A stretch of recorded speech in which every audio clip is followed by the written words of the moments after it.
سورہ فیل کے اندر نبی پاک علیہ السلام کی ولادت سے پہلے ایک شخص تھا ابرہا، جو اپنا لشکر لے کے آیا تھا معاذ اللہ کعبے کو گرانے کے لیے۔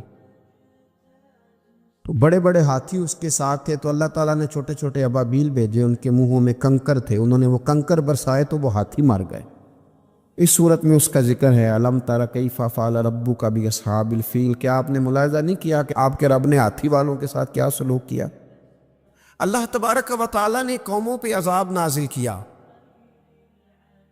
اور قرآن مجید فرقان حمید نے ان قوموں کے تذکرے بیان فرمائے۔ بھائی کس لیے بیان کیے؟ کہ ہم عبرت حاصل کریں، ہم یہ غور کر لیں کہ یہ کام ہم نے نہیں کرنا، اس کام سے ہم نے بچنا ہے، ہم نے غور کرنا ہے کہ یہ چیز ہمارے اندر۔ لوگ کہتے ہیں نہیں جی نہیں، ہم پہ یہ عذاب نہیں آئے گا، بالکل نہیں آئے گا، اس میں شک نہیں۔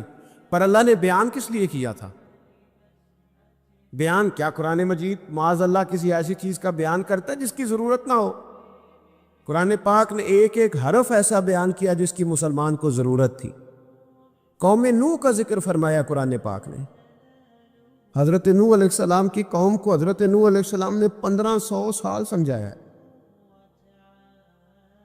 15، کچھ لوگوں نے 950 سال لکھا ہے نا، اعلیٰ حضرت نے لکھا 1500 سال عمر ہوئی حضرت نوح علیہ السلام۔ اللہ تعالیٰ بندے کو جلدی سزا نہیں دیتا، بلکہ قرآن مجید میں ایک جگہ رب کریم اس طرح بھی فرماتا ہے کہ جب بندے مجھے بھول جاتے ہیں تو میں ان کے لیے نعمتوں کے دروازے کھول دیتا ہوں۔ بندہ سمجھتا ہے کہ میں کچھ تو ہے نا کہ میرے اندر، کہ میں جدھر جاتا ہوں خیر ہی خیر ہو جاتی ہے، وہ سمجھتا ہے کہ میری عقل ہے، حالانکہ اللہ اسے ڈھیل دیتا ہے۔ اللہ اسے ڈھیل دیتا ہے۔ گناہوں کی سزا کے 3 طریقے ہیں۔ ایک ہے متنبع کرنا، تنبیہ کرتا ہے اللہ، بندہ متنبع ہو جاتا ہے، یہ اللہ کا بہت بڑا احسان ہوتا ہے۔ ایک ہوتا ہے مہلت دینا، اور ایک تیسرا ہوتا ہے اللہ خفیہ تدبیر کرتا ہے۔ تھوڑا سا سمجھیے گا، انسان پر کوئی آزمائش آئی، فوراً اس کی چھٹی اس نے کہا کہ وہ فلاں جگہ غلطی کی تھی تب ایسا ہوا ہے۔ ہوتا ہے نا کئی دفعہ، آواز آتی ہے نا اندر سے، چلیں بول دے کچھ نہیں ہوتا آپ کو، اللہ جانتا ہے یہاں کوئی کچھ نہیں کہے گا آپ کو، اور ہماری تو ویڈیو بھی نہیں گھومتی، یعنی خبر بھی نہیں ہو کہ کس نے ہاں کر دی کس نے نہ کر دی۔ آپ بغیر ٹینشن کے بات چیت کریں، آج کچھ نہیں ہوتا انشاءاللہ تعالی۔ آتی ہے اندر سے آواز، میں آپ سے اس لیے ان چیزوں کی تصدیق کراتا ہوں کہ باقیوں کو بھی آتی ہے کہ نہیں، اس لیے تصدیق۔ کبھی کوئی کسی جگہ انسان پریشان ہوتا ہے تو محسوس کرتا ہے کہ وہاں مجھ سے ہوتا ہے نا جی، جس کو یہ نصیب ہو جائے بڑا خوش نصیب آدمی ہے۔ حضرت مولا علی فرماتے ہیں اگر تجھے دنیا میں سزا مل گئی تو بچ گیا ہے، سمجھ پھر اللہ کرم کرے گا، آخرت میں سزا نہیں دے گا۔ اور یہ یاد رکھ لے، وما اصابکم من مصیبت فبما کسبت ایدیکم ویعفو عن کثیر۔ اللہ فرماتا ہے دنیا میں تجھے جو بھی تکلیف پہنچتی ہے وہ تیرے ہاتھوں کے کرتوتوں کی وجہ سے پہنچتی، ویعفو عن کثیر، فرمایا کثیر گناہ تو میں ویسے ہی معاف کر دیتا ہوں۔ یہ جو تیری زندگی میں دکھ ہے نا، یہ بھی میری قلیل سزائیں ہیں۔ یہ کثیر پر سزا، یہ قلیل ہے، قلیل یہ جو تمہاری زندگی میں تکلیف ہے۔ انسان کو سزا ملتی۔ حضرت فضیل بن عیاض رحمۃ اللہ تعالیٰ علیہ گھوڑے پہ بیٹھے تھے، گھوڑا شرارت کرنے لگ گیا، اچھلنے لگ گیا، کودنے لگ گیا، تو حضرت فضیل بن عیاض نیچے اترے، ایک کونے میں جا کے نماز کی نیت باندھ لی، 2 رکعت نماز پڑھی، پھر دیر تک استغفار پڑھتے رہے، روتے رہے، دعا کرتے رہے، واپس آئے۔ خادم عرض کرنے لگے حضور سمجھ نہیں آئی، گھوڑے نے تھوڑی سی شرارت کی، وہ بدکا ہے، آپ نے اس کو چھوڑا ہے اور چھوڑ کر کے آپ نماز میں لگ گئے۔ تو حضرت فضیل بن عیاض فرمانے لگے جب بندہ اللہ کی نافرمانی کرتا ہے نا، تو جو چیزیں اس کی فرما بردار ہوتی ہیں وہ اس کی نافرمانی کرنے لگ جاتی۔ تو مجھے محسوس ہوا تھا کہ میں نے کہیں اللہ کی نافرمانی کی ہے، اس لیے ایسا ہوا ہے کہ میرے گھوڑے نے میری، تو میں توبہ کرنے لگا ہوں، اور اب دیکھتا ہوں بیٹھ کے بھلا کیا ہوتا ہے۔ میں نے سچی توبہ، حالانکہ مجھے یاد نہیں کہ میں کہاں بولا، پر کھری اور سچی توبہ کی۔ دوبارہ گھوڑے پہ بیٹھے تو گھوڑا بالکل صحیح ہو کے ساتھ چلنے لگ گیا۔ میرے بھائی، جب یہ تنبیہ ہے اللہ کی طرف سے، یہ متنبع کیا جاتا ہے کہ تو بعد آ جا۔ بہت ساری جگہوں پہ انسان کو وقتی طور پر اگر سزا مل جائے، نبی پاک علیہ السلام کی خدمت میں ایک صحابی آئے، بات مضبوط کر دو، واقعہ سنایا ہے نا، تو کچھ لوگ سمجھتے ہیں کہ یہ واقعہ ہے، تو میں ایک حدیث پاک امام بہقی کی لکھی ہوئی عرض کرتا ہوں۔ نبی پاک علیہ السلام کے ایک صحابی آئے اور ان کا سر پھٹا ہوا تھا، خون بہہ رہا تھا۔ سرکار نے فرمایا کیا ہوا؟ عرض کی حضور ایک عورت جا رہی تھی، میری نظر پڑی، ابھی نظر پڑی ہے کہ میرے آگے ستون آ گیا تو میرے سر پہ لگ گیا۔ نبی پاک صلی اللہ علیہ وسلم نے فرمایا تیرے لیے خوشخبری ہے، اگر دنیا میں تیری غلطی کی تجھے سزا ملی ہے تو پھر رب تجھے قیامت میں سزا نہیں دے گا۔ پھر اللہ قیامت میں سزا، بعض گناہ ایسے ہیں جن کی یہاں بھی سزا ملے گی اور وہاں بھی ملے، لیکن میرے بھائی پہلی بات یہ ہے کہ اللہ تعالیٰ اس غلطی کی یہی سزا دے لے، اور دعا فرمائے اللہ تبارک و تعالیٰ یہاں بھی معافی عطا فرمائے وہاں بھی معافی عطا فرمائے، اللہ درگزر فرمائے۔ حضور فرماتے ہیں بہت لمبا تم نہ بھی نہ رونا، اگر مکھی کے یا مچھر کے پر کے برابر بھی تمہارے آنسو نکل گئے نا، میں اب اس سے زیادہ کیا آپ کی بارگاہ میں بات عرض کروں۔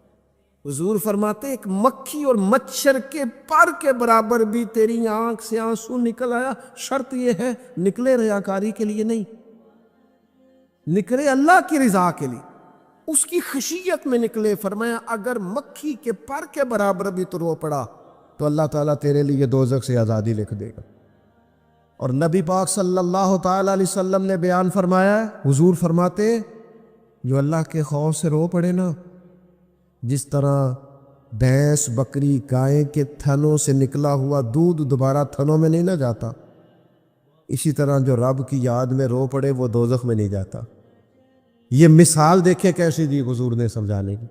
اگر کبھی رونا آئے اس کے لیے تنہائی کا انتخاب کریں، مجمع میں نہیں۔ ایک بندے کو حضرت عمر نے مجمع میں روتا دیکھا تو فرمایا یہ کام تو اکیلے میں کرتا، تیرے لیے برکت والا ہوتا، تیرے آنسو نکلے، تیرے رخساروں پہ بہے۔ اور شیر خدا تو شیر ہے نا، حضرت مولا علی شیر خدا فرماتے اگر تیری آنکھوں سے کبھی آنسو نکلے نا اللہ کی یاد میں، حضور کی محبت میں، تو فرمایا ان آنسوؤں کو پوچھنا نا، ان کو چہرے سے صاف نہ کرنا، یہ تو آنسو اس قابل ہیں کہ تیرے رخساروں پہ رہیں، یہ تو روشنی ہے تیرے چہرے کی، ان کو پوچھنا نا۔ حضرت علی رضی اللہ تعالیٰ عنہ نصیحت کرتے ہیں انہیں رہنے دے، یہ آنسو بڑا قیمتی ہے، یہ نکلا تیری آنکھ سے ہے پر کسی کا ہو کے نکلا، نکلا تیری آنکھ سے ہے پر کسی کے لیے نکلا، نکلا تیری آنکھ سے ہے پر اس نے تجھے بتایا ہے کہ تیرے وجود میں، تیری دھڑکنوں میں، تیرے جذبات میں کسی اور کا بھی حصہ ہے۔ یہ رب رسول کی رضا کے لیے چھلکا ہے۔ ایک بھی رونے والا ہو تو باقیوں کا کام بھی سنو نا، حدیث ہے بہقی شریف ہے۔ حضرت حیثم بن مالک رضی اللہ تعالیٰ عنہ فرماتے ہیں نبی پاک علیہ السلام خطبہ دے رہے تھے، تقریر فرما رہے تھے، حضور کی باتیں دلوں کے میل کچیل اتارتی چلی جا رہی۔ فرماتے ایک شخص نبی پاک علیہ السلام کے سامنے بیٹھ کر حضور کی گفتگو سن رہے تھے، وہ رو پڑے، ساری گفتگو چھوڑ کے نبی پاک صلی اللہ تعالیٰ علیہ وسلم کی توجہ اس شخص کی طرف ہو گئی۔ ہوا کیا ہے؟ وہ تقریر سنتے، بات سنتے، بس رو پڑے۔ تو نبی پاک علیہ السلام فرمانے لگے آج اگر وہ سارے مومن بھی یہاں موجود ہوتے جن کے گناہ پہاڑوں کے برابر وزنی ہوتے تو اس ایک بندے کے رونے کی وجہ سے اللہ سب کی بخشش فرما دیتا۔ اور نبی پاک علیہ السلام فرمانے لگے یہ رویا ہے تو اس کے رونے پر فرشتے بھی روئے ہیں، اور فرشتے دعا کر رہے ہیں کہ اے اللہ یہ جو نہیں روتے نا ان کے حق میں ان کی سفارش قبول کر لے جو تیری بارگاہ میں روتے ہیں۔ توبہ رٹا لگانے کا نام تو نہیں نا، توبہ تو اللہ کو منانے کا نام ہے۔ ایک شخص اپنے گناہ چھوڑنے کا ارادہ ہی نہیں کر رہا اور وہ اپنی غلطی کو غلطی تسلیم ہی نہیں کر رہا، اور اپنی غلطیوں سے وہ پیچھے ہٹنے کو دو قدم بھی تیار نہیں، تو توبہ کوئی رٹا لگانے کا نام تو نہیں۔ آپ توبہ طوطے کو رٹا دیں تو طوطا توبہ توبہ پکارتا رہے تو اس کو وہ چیز تو نہیں حاصل ہونے لگی۔ توبہ ایک بڑی خاص بات صوفیاء نے لکھی ہے، اگر آپ سمجھیں تو بڑا نفع دے گی۔ وہ کہتے ہیں جس طرح گھر چھوٹا بنانا ہو یا بڑا بنانا ہو، زمین تو درکار ہوتی ہے کہ نہیں؟ زمین ہوگی تو گھر بنے گا، چاہے وہ چھوٹی سی کٹیا بنے یا بہت بڑا محل بنے، زمین کا ہونا ضروری ہے۔ اسی طرح آپ نے نیک اعمال تھوڑے کرنے ہیں یا زیادہ کرنے ہیں، توبہ کا ہونا ضروری ہے۔ توبہ وہ زمین ہے جس کے اوپر آپ نیک اعمال تعمیر کریں گے۔ اگر توبہ نہیں ہے تو پھر کوئی بھی نیک عمل آپ کے پاس ہو ہی نہیں سکتا۔ آپ پچھلے گناہوں سے رجوع کریں اللہ کی طرف، آپ کہیں کہ میرے اندر یہ غلطی ہے، میں توبہ کرتا ہوں۔ ان العبد اذا اعترف، اعتراف جرم کریں، پھر اللہ کے حضور رجوع لائیں۔ ہمارا یہ حال ہے کہ ہم جتنی بھی توبہ کرتے ہیں، جس قدر بھی استغفار پڑھتے ہیں، اس کو ایک وظیفہ سمجھ کے پڑھ لیتے ہیں، بھئی یہ بھی اچھا ہے، برکت سے خالی نہیں۔ لیکن توبہ کا حقیقی مفہوم یہ ہے کہ انسان اپنا محاسبہ کرے، اپنی پچھلی ساری زندگی اپنی آنکھوں کے سامنے لائے۔ اگر وہ سمجھتا ہے کہ اس حال میں مر گیا تو میرے لیے مشکل ہوگا منہ دکھانا اللہ رسول، تو پھر وہ فوراً سے پہلے اپنے گناہوں سے رجوع کرے اور اللہ کے حضور توبہ کرے۔ یہ توبہ کا مفہوم ہے۔ میرے رسول پاک صلی اللہ تعالیٰ علیہ وسلم نے اپنی امت کو اس طرف خاص رغبت حضور نے اپنی امت کی کرائی۔ رب بڑا مہربان ہے، بڑا ہی کریم ہے۔ وہ تو کسی بندے کی اونٹنی اگر کبھی گم ہو جائے صحرا میں، اور اس طرح گم ہو کہ پیسے بھی اونٹنی پہ ہو، کھانا بھی اونٹنی پہ ہو، کپڑے بھی اونٹنی پہ ہوں، علاقہ بھی صحرا کا ہو، اور اس نے کسی ٹہنی کے ساتھ باندھی ہو، پھر وہ سو جائے، سو کے اٹھے تو اونٹنی غائب ہو۔ اب وہ اتنا پریشان ہو کہ آگے پیچھے دائیں بائیں دیکھا تو پتہ چلا کہ اونٹنی تو غائب ہو گئی، نہ کھانا ہے، نہ پیسے ہیں، نہ کپڑے، نہ سواری ہے، علاقہ صحرا کا ہے، پیدل جا بھی نہیں سکتا۔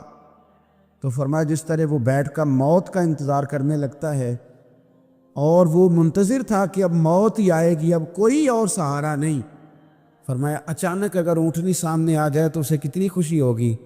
یا رسول اللہ اسے تو بڑی خوشی ہوگی۔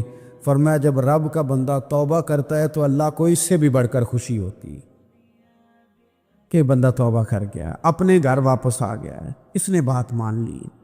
ہمارا اصل مسئلہ احساس کا ہے، توبہ کا نہیں۔ جب تک اپنی غلطیوں کا بندہ محاسبہ نہیں کرتا، جب تک احساس پیدا نہیں کرتا، وہ محسوس نہیں کرتا کہ میں غلط ہوں، مجھے ٹھیک ہونا چاہیے، تب تک توبہ کا ہے۔ آپ دیکھیں نا صحابہ کرام کا مزاج کیا، چھوٹی چھوٹی چیزیں ہیں لیکن وہ دوڑ کے آتے ہیں، کہتے ہیں یا رسول اللہ غلطی ہو گئی، اور اپنے آپ کو پیش کرتے ہیں۔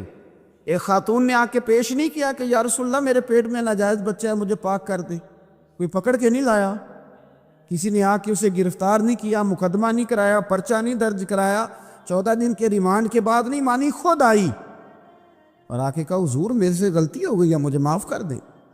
رسول پاک صلی اللہ تعالیٰ علیہ وسلم نے بچے کی ولادت کے بعد اسے دوبارہ بلایا، کہا بعد میں آنا، وہ آئی، اسے سنسار کیا گیا۔ تو جب کسی شخص نے کہا نا کہ یہ تو بڑی نفس کے ہاتھوں گرفتار عورت تھی اور کتنا بڑا جرم کیا، تو پھر حضور نے پتہ کیا فرمایا؟ فرمایا چپ کر جاؤ، تم نے گناہ دیکھا ہے، تم نے اس کا احساس نہیں دیکھا۔ جب تک احساس گناہ اور احساس زیاں پیدا نہیں ہوتا، اس کی وجہ یہ ہے، امام غزالی رحمۃ اللہ علیہ فرماتے ہیں جو مومن ہوتا ہے نا، مومن وہ دھاگے کے برابر گناہ کرے تو وہ محسوس کرتا ہے کہ پہاڑ کے برابر گناہ ہے میرے اوپر، اور جو منافق ہوتا ہے نا وہ پہاڑ کے برابر گناہ کر کے کہتا ہے یہ تو دھاگے کے برابر ہے، محسوس ہی نہیں کرتا کہ میں نے اتنے جرم کیے ہیں۔ وہ تسلیم کرنے کو تیار نہیں ہوتا، جب تک تسلیم نہیں کرتا تب تک توبہ کا کوئی معنی سمجھ میں نہیں آتا۔ اور توبہ کریں تو پھر توبہ نہ، اور بھائی جس نے ماننا ہوتا ہے وہ تو اشارے سے بھی مان جاتا ہے، اور جنہوں نے نہیں ماننا نا، میں کئی دفعہ کہتا ہوں یہ میرا جو دور ہے یہ سیانے لوگوں کا دور ہے، سمجھدار زیادہ ہیں، اور سمجھدار بھی اس طرح کے سمجھدار نہیں جس طرح کا معاملہ فہم سمجھدار ہوتا ہے۔ سمجھدار چالاک قسم کے، اپنے حق میں سمجھدار اور اپنے ذہن کے مطابق فیصلہ کرنے والے لوگ۔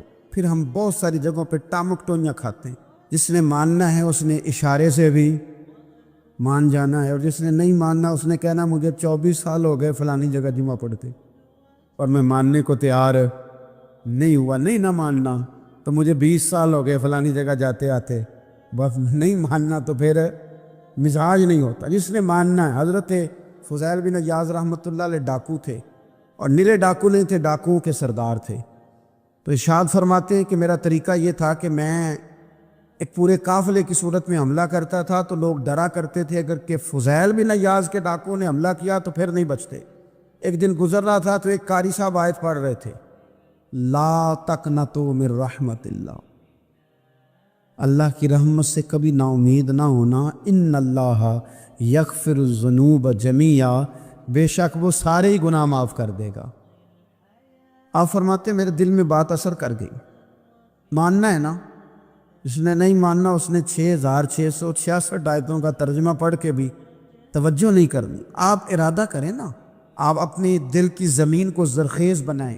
فرماتے ہیں میں فوراً وہ آیت سنی تو میں رویا، اور میں وہ حافظ صاحب کے پاس چلا گیا، ان سے اجازت لی، ان کے کمرے میں داخل ہوا۔ میں نے کہا آپ نے بھی آیت پڑھی ہے کہ اللہ سارے گناہ معاف کر دے گا؟ تو جس بندے نے کئی سال ڈاکے ڈالے ہوں، بیٹیاں روتی رہتی ہوں پر وہ مال لے کے آ گیا ہو، مائیں واسطے دیتی رہتی ہوں پر وہ لوٹ کے نکل آیا ہو، اب جی اگر وہ بندہ بھی سچے دل سے توبہ کرے تو اللہ معاف کر دیتا ہے۔ تو آفا جی کہنے لگے میں کون ہوتا ہوں تمہیں کوئی تفسیر بتانے والا، میں نے تو قرآن کی آیت پڑھی ہے، میرا رب کہتا ہے لا تقنطوا من رحمت اللہ، تم نے مایوس نہیں ہونا، تم آ جانا، معافی مانگ لینا، ان اللہ یغفر الذنوب جمیعا، اللہ سارے گناہ معاف فرما دے گا، اللہ سارے گناہ۔ تو یہ تو اللہ فرما رہا ہے۔ فضیل بن عیاض کہتے ہیں میں نے کہا ختم ہو گئی بات، توبہ بھائی۔ واپس آیا تو وہ میرے ساتھ جو تھے نا ان سے میں نے کہا سردار نیا تلاش کر لو بھائی۔ اب ارادے بدل گئے، پروگرام کچھ اور ہو گیا، اب تو لوگ ہمیں تانے دیں گے، اب تو لوگ باتیں کریں گے کہ اوتھے کی لین جانا ہے۔ فضیل بن عیاض کہنے لگے بس بھائی توبہ کرنی، اب تم کوئی اور سردار تلاش کر لو، اور اوپر سے نہیں کہا، توبہ کی تقریریں نہیں کی، دوسروں کو میسج نہیں بھیجے، اور لیکچر نہیں جھاڑے، رو کے کہا، درد سے کہا، دل سے کہا۔ تو وہ جو باقی کے تھے نا ان پر سردار کی بات کا اثر ہوا، کہنے لگے سردار ہم نے سردار نیا نہیں ڈھونڈنا، اگر چوریاں مل کے کی ہیں تو اب تو اس طرح تو نہ کر، توبہ بھی مل کے ہی کریں گے، اب اللہ بھی مل کے ہی کریں گے، اب بس تو اگر ادھر جائے گا تو ہم بھی تو جائیں گے نا۔ اللہ اکبر۔ فضیل بن عیاض کہتے ہیں ظاہر ہے مال لوٹا کرتے تھے، میں نے مسئلہ پوچھا علماء سے تو انہوں نے بتایا کہ یہ تو حقوق العباد کا مسئلہ ہے، جو لوٹا ہے وہ تو واپس کرنا ہی پڑے گا۔ اب میں نے وہ پیسے جمع کیے، اب سارے تو میرے پاس تھے نہیں، جتنے میں دے سکتا تھا دیے، جو کھا چکا تھا وہ رہ گئے، ایک یہودی کے پیسے رہ گئے، اس کے گھر چلا گیا، میں نے جا کے اسے کہا میاں میں نے کر لیا توبہ، اور میں وہ فضیل بن عیاض ڈاکو ہوں جس کے تیرے گھر سے اتنا مال لوٹا تھا، میرے پاس پیسے کوئی نہیں، وہ پیسے لگ گئے، اب تو اس طرح کر مجھے معاف کر دے۔ وہ کہنے لگا نا جناب، یہ بھی کبھی کبھی ہوتا ہے، لوگ نا شرافت کو بزدلی سمجھ لیتے ہیں۔ فضیل بن عیاض سے کہنے لگا میں تو پیسے لوں گا، ایسے تو نہیں معاف کرتا۔ آپ فرمانے لگے پیسے تو کوئی نہیں، یہ سچی توبہ ہے۔ وہ کہنے لگا پھر اس طرح کرو، میری اونٹوں کو چارہ ڈالو، پیسے پورے ہوئے تو چلے گا نا۔ کل ڈاکو تھے، ابھی وہ تلوار چلانی آتی ہے، نیزہ چلانا آتا ہے، ڈٹنا آتا ہے، اعصاب مضبوط ہیں، مسئلہ کوئی نہیں، لیکن توبہ سچی کی ہے نا، یہ سچی توبہ والے لوگوں کا طریقہ ہے۔ اس سے کہہ سکتے تھے کہ جا آج تھولب دینی لے لے، تجھے کہا معاف کر دے، تو تیار ہی نہیں ماننے کو۔ حضرت فضیل بن عیاض کہنے لگے اگر اونٹوں کو چارہ ڈالنے سے تو معافی دیتا ہے نا تو میں تیرے اونٹوں کو چارہ ڈالنے کو بھی تیار، کیوں کہ راضی اللہ کو کرنا ہے، اپنے ضمیر سے بوجھ اتارنا ہے، بندوں کے سامنے سرخرو نہیں ہونا، اللہ کے حضور ہونا ہے۔ توبہ کا مطلب ہے رب کوئی بارگاہ میں سرخرو ہونا، بندوں کے سامنے نہیں۔ حضرت فضیل بن عیاض سے کہنے لگے ڈالیں گے تیرے اونٹوں کو چارہ، کیوں نہیں ڈالنا؟ 2-4 دن چارہ ڈالا تو وہ یہودی ایک دن کہنے لگا کہ یہ نا ٹھیکریوں سے بڑی ہوئی تھیلی ہے، یہ تو ذرا اٹھا کے لا۔ حضرت فضیل بن عیاض نے اٹھا کے اسے دی، جب اس نے کھولی تو اشرفیوں کی بھری ہوئی تھی، تو آپ فرمانے لگے تو کہہ رہا تھا ٹھیکریاں اٹھا کے لا۔ کہنے لگا میں تورات بڑی پڑھتا ہوں، عالم ہوں، میں نے تورات میں پڑھا تھا کہ مسلمان جب سچی توبہ کر لیں گے نا تو رب ٹھیکریوں کو بھی سونا بنا دیا کرے، پھر یہ مٹی کے ڈھیلے اشرفیاں بنا کریں گے۔ تو میں نا تیری توبہ چیک کر رہا تھا، یہ اس میں نے روڑے بڑے ہوئے تھے، لیکن تو اٹھا کے لایا تو تیری توبہ بھی سچی ہے اور تمہارا دین بھی سچا ہے. اب اس طرح کہا رہا معافی اس شرط پہ دوں گا کہ مجھے کلمہ پڑھا تاکہ میں بھی مسلمان ہو جاؤں. توبہ کے معاملے میں احساس، اور میں نے کہا کہ جس نے اشارہ لینا ہے اشارہ، ایک زازان نام کا نا گویہ تھا، آواز بڑی سریلی تھی. شراب خانے میں جب محفلیں سجتی تھی تو معاذ اللہ وہ گانے گایا کرتا تھا، سریلی آواز تھی. حضرت عبداللہ ابن مسعود حضور کے صحابی، حضور نے فرمایا عبداللہ ابن مسعود اسی طرح قرآن پڑھتے ہیں جس طرح میرے اوپر نازل ہوا تھا. عبداللہ ابن مسعود نا چھوٹا قد اور پتلی پتلی ٹانگیں تھی حضرت عبداللہ ابن مسعود. ایک دن درخت پہ چڑھے ہوئے تھے تو کچھ لوگوں نے نا، بچے کرتے ہیں نا مذاق، معاذ اللہ کچھ نے کہا کتنی پتلی ٹانگیں. اللہ کے محبوب علیہ السلام نے فرمایا قیامت کے دن عبداللہ ابن مسعود کی ٹانگوں کا وزن احد پہاڑ سے بھی زیادہ ہوگا. زبردست صحابی ہے. اور حضور نے فرمایا میں نے جس کو گورنر بنایا، کسی جگہ امیر بنایا، مشورہ کر کے بنایا، اگر میں کسی کو بغیر مشورے کے امیر بناتا تو عبداللہ ابن مسعود کو بناتا. حضرت عبداللہ ابن مسعود گزر رہے تھے تو وہ جو زازان نام کا گویہ تھا وہ گانے گا رہا تھا. ہماری جو تقریریں ہیں نا جی، میری طرح کے لوگ، وہ چونکہ جمعہ پڑھانا ہے، 45 منٹ پاس کرنے ہیں، تو نہ وہ ذوق سے تیاری، نہ وہ درد. قوم کی اصلاح، ایک میرے اسا فرمایا کرتے تھے تمہارا بچہ بگڑ جائے تو کتنے پاپڑ بیلتے ہو صحیح ہو جائے. یکدم خدا نہ خواستہ خاکم بدہن کروڑ دفعہ اللہ معاف کرے کسی باپ کو رات کو خبر مل جائے کہ تیرا بیٹا نشہ کرتا ہے، سوئے گا رات کو؟ روئے گا کہ نہیں مصلی بچھا کے؟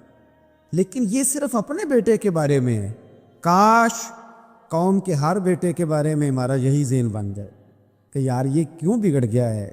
اور اس درد سے جب ہم اصلاح کریں گے، تقریر کریں گے، پھر آپ محسوس کریں گے کہ اللہ اس میں اثر بھی پیدا کرے اور اس میں تاثیر آتی. حضرت عبداللہ ابن مسعود گزرے تو اب درد تھا نا دل کے اندر، اور اگر کسی نے توبہ کرنی آتے تو جملے سے بھی کر لینی. اب گزرے، سریلی آواز کانوں میں آئی، کھڑے ہو کے کہنے لگے کون ہے؟ کہ جناب زازان نام کا گویہ ہے.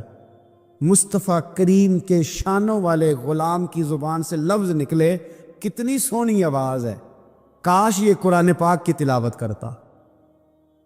اللہ اکبر، کاش کوئی ایسا ہو تو صحیح جو ہمیں کہے کہ کاش یار تو قرآن پڑھتا، کتنی سونی آواز ہے، کاش تو نعت پڑھتا. کوئی کہے تو صحیح، کوئی کہتا ہی نہیں. کوئی کہتا ہی نہیں کتنا سونا چہرہ ہے، کاش اس پہ داڑھی ہوتی. کوئی کہتا ہی نہیں میری ملت کے جوانوں. سینکڑوں لوگ ہیں. ایک بچہ مجھے ایک دفعہ ملا لاہور میں تو میرے گلے رکھ کے اس طرح رویا جس طرح کو بچھڑا ہوا روتا ہے. انہیں لگا پیر صاحب مر جان لگے ہیں، کوئی ساڑی اصلاح ہی نہیں کرتا، کھوب گئے گناہ وائچ، کوئی باں ہی نہیں پھڑتا. کوئی ملے تو صحیح یہ ہمارے دکھوں کا مداوع کرے. کوئی نہیں، اپنی اپنی نفسا نفسی، کوئی بات بتانے والا ہی نہیں. میں اکثر دوستوں سے کہتا ہوں کہ بڑے شوق سے سن رہا تھا زمانہ تو ہم ہی سو گئے داستان کہتے کہتے. لوگوں کا دل کرتا ہے ان کی اصلاح ہو جائے، پر کوئی درد والا ہو، کوئی ایسی بات ہو تو تب ہے نا. آئے ہائے. حضرت عبداللہ ابن مسعود کہنے لگے کاش یہ قرآن پاک پڑھتا. یہ کہہ کے چلے گئے. باہر وہ نکلا نا، جب سارے لوگ باہر نکلے اس معاذ اللہ بری مجلس سے، تو چیم گوئیاں ہو رہی تھی کہ آج تو یہاں حضرت عبداللہ ابن مسعود بھی آئے تھے. تو زازان سے کسی نے کہا کہ آج نا حضرت عبداللہ ابن مسعود نے تیری آواز سنی، تیری آواز. تو وہ کہہ رہے تھے کاش اتنی سونی آواز سے قرآن پڑھتا تو مزہ آتا، کاش. وہ کہنے لگا نبی پاک کے صحابی نے میرا نام لیا ہے، گویہ ہو کے میرا ذکر کیا ہے. حضرت عبداللہ ابن مسعود نے میرا نام لے کے کہا ہے کہ کاش میں قرآن پڑھتا. اور میرے لیے کہا مصطفیٰ کے صحابی نے، حضور سے قرآن سیکھنے والے کی خواہش ہے کہ میں قرآن پڑھوں. دوڑے گئے، ادھر ملیں گے عبداللہ ابن مسعود، فلاں فلاں جگہ غسل کیا، وضو کیا، پیروں میں لگ گئے جا کے. کہنے لگے سونیا جس کے قرآن پڑھنے کی تعریف مدینے والے کریں وہ میرے بارے میں کہے کہ مجھے قرآن پڑھنا چاہیے تھا. آج سے میں نے ٹھوکر ماری سارے گانوں کو، سکھاؤ مجھے قرآن، میں قرآن ہی پڑھا کروں.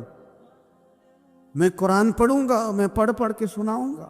لوگ میری زبان سے اللہ کے کلام کی تلاوت سنا کریں گے. کوئی بیٹھا ہوا مجھے دور دعا دیتا ہے میں ڈوبتا ہوں سمندر اچھال دیتا ہے، کوئی تو ہو نا جو کہے، کوئی تو ہو۔ فرمانے لگے بس ہو گئی حضور، آپ دیکھیں گے میں قرآن ہی پڑھوں گا، میری زبان سے اب اللہ کی کتاب کی تلاوت ہی ہو گئی، طے ہو گئی بات۔ تو کسی نے نصیحت لینی ہے توبہ کے لیے تو ایک جملہ بھی کافی ہے، ایک جملہ بھی۔ اور میں نے کہا کہ اگر صرف تقریریں سننی ہیں، واعظ ہی سننے اور ساری زندگی اسی پہ لگانی ہے کہ آج بڑا جملہ کا، آج بڑا مزہ آیا، آج فلانی بات ہو پہلی دفعہ سنی، کچھ قرضے دے کے ہی جان چھوٹے گی، اس کے بغیر جان نہیں چھوٹتی۔ اپنی قضا نمازوں کا حساب لگائیں اور ان کو صحیح کر کے ادا کریں۔ ایک مسئلے میں بڑی دیر سے دوستوں کو اشارے کنایتاً باتیں کہہ رہا ہوں، پھر کہتا ہوں، میں نے شب برات کو تفصیل سے یہ بات کی تھی، پھر کرتا ہوں، اپنے معاملات کو صاف کریں۔ لینے دینے کے مسائل میں اپنے آپ کو ایک میں منت کے ساتھ بات کرنے لگا ہوں اپنے دوستوں سے، خدا را کبھی بھی بڑے سے بڑا کام کرنا یا چھوٹے سے چھوٹا کرنا، اس میں سود کا کوئی نقطہ نہ آنے دینا۔ آپ کا دل سخت کر دے گا، آپ کے آنسو لے جائے گا، کچھ نہیں بچے گا۔ اس طرح پیشاب کا ایک قطرہ کئی من دودھ کو تباہ کر دیتا ہے۔ یہ سود آپ کے اصل مال، خدا را، یہ میری منت ہے، میری گزارش ہے۔ میں ان دوستوں کو جانتا ہوں، مجھے لگتا تھا کہ یہ ولایت کا رستہ طے کریں گی، لیکن چلے کچھ جگہ مجبوریاں ہوتی ہیں، کچھ معاملات ہوتے ہیں، لیکن کوئی ایک آدھ نقطہ ایسا آتا ہے بیچ میں، وہ لے جاتا ہے ساری چیزیں۔ نبی پاک علیہ الصلوۃ والسلام نے فرمایا بندہ بڑا سفر کر کے آتا ہے، بکھرے بال، بری حالت، رو کے دعائیں مانگتا ہے، یا اللہ یا اللہ یا اللہ کہتا ہے، اور اللہ اس کی دعا قبول نہیں کرتا۔ سونیا آپ کہہ رہے ہیں رحمت للعالمین ہو کے کہ رب قبول نہیں کرتا۔ حضور نے فرمایا اس نے پہنا بھی حرام پیسوں کا، کھایا بھی حرام پیسوں کا، پیا بھی حرام پیسوں کا، اتنی مرضی مانگے پھر مالک اس کی دعاؤں کو مستجاب۔ ہمارا ایک تو ہے اپنا عمل، ایک ہے توبہ، ایک بات کی اعمال۔ ہم نے ایک آخری بات یہ آپ سے کرنی ہے کہ ہمارے ذمے جس طرح ہمارے بچوں کی ڈیوٹی ہے نا، بیوی کا نان نفقہ خامد کے ذمے ہوتا ہے، ماں باپ بوڑھے ہوں تو ان کی ڈیوٹی اولاد کے ذمے، اسی طرح ہم قیامت تک نبی کوئی نہیں آئے گا، دین کی جو ڈیوٹی ہے وہ نبی پاک کی امت نے ادا کر دی۔ اور اللہ کیا فرماتے ہیں قرآن مجید کی سورہ محمد صلی اللہ تعالی علیہ وسلم، اللہ فرماتے ہیں یا ایھا الذین آمنوا ان تنصروا اللہ ینصرکم، اے ایمان والو اگر تم اللہ کے دین کی مدد کرو گے تو اللہ تمہاری مدد کرے گا، وَيُثَبِّتْ أَقْدَامَكُمْ، اور اللہ تمہارے قدموں کو جما دے گا، یعنی تمہیں مضبوط کر دے گا، تم مضبوط سے مضبوط ہوتے جاؤ گے۔ شرط کیا ہے؟ ان تنصر اللہ، اگر تم اللہ کے دین کی مدد کرو۔ اپنے مزاجوں میں نا اللہ کی دین کی مدد کا ذوق پیدا کریں۔ وَالَّذِي أَرْسَلَ رَسُولَهُ بِالْهُدَىٰ وَدِينِ الْحَقِّ لِيُظْهِرَهُ عَلَى الدِّينِ كُلِّهِ، میں پوری دنیا کے مسلمان حکمرانوں کو یہ بتانا چاہتا ہوں کہ یہ جو میرے نبی پاک کا دین ہے نا، یہ دبنے نہیں آیا، یہ غالب ہونے کے لیے آیا۔ اور اسلام کی فطرت میں قدرت نے لچک دی ہے، اتنا ہی یہ ابھرے گا جتنا کہ دبا دو گے۔ کیا سمجھتے ہیں اسرائیل کے گنڈے کہ وہ مسجد اقصیٰ میں نمازیوں کو تنگ کر کے تو وہ کہیں گے کہ ہمیں پوچھنے والا کوئی نہیں؟ اسلام کی فطرت میں قدرت نے لچک دی ہے، اتنا ہی یہ ابھرے گا جتنا کہ دبا دو گے۔ بانجھ نہ سمجھا جائے اس امت کو، بس یہ جو مسلمان حکمران ہیں یہ اتنی بات سمجھ لیں کہ تم جب ان یہودیوں سے، کافروں سے معاہدے کرتے ہو تو تمہیں تو کچھ خیال نہیں آتا، تم تو صرف دنیا داری دیکھ کے چلتے ہو۔ کاش بال بچہ دیکھتے ہوئے، مال دیکھتے ہوئے، ملک اور زمین دیکھتے ہوئے تم ایک دفعہ اللہ کا دین بھی دیکھو۔ یہ تمہاری ذمہ داری ہے، یہ نبی پاک نے ڈیوٹی لگائی ہے۔ اپنا اپنا کردار ہمیشہ دین کے لیے پیش کریں، اپنا اپنا کردار۔ وہ ضروری نہیں کہ چندے کی صورت میں ہی ہو۔ آپ کسی بے نمازی کو نماز کا مشورہ دیں، آپ نے دین کی خدمت کی۔ آپ نے ماں باپ کے نافرمان کو فرما برداری کا مشورہ دیا تو آپ نے دین کی خدمت کی۔ اگر آپ نے کسی بندے کو کہا یار تیرا قرآن پاک ٹھیک نہیں، چل قاری صاحب کے پاس، تیرا تلفظ ٹھیک ہونا چاہیے، کو آدھا گھنٹہ نکال کے سیکھ لے، یہ لفظ کہنے سے ہی آپ نے دین کی خدمت کی۔ میرے نبی پاک صلی اللہ تعالی علیہ وسلم نے فرمایا ایک جملہ بول کے جو دین کی دعوت دے گا، ایک ایک جملے پہ اللہ 1,000 سال کی عبادت کا ثواب دے گا۔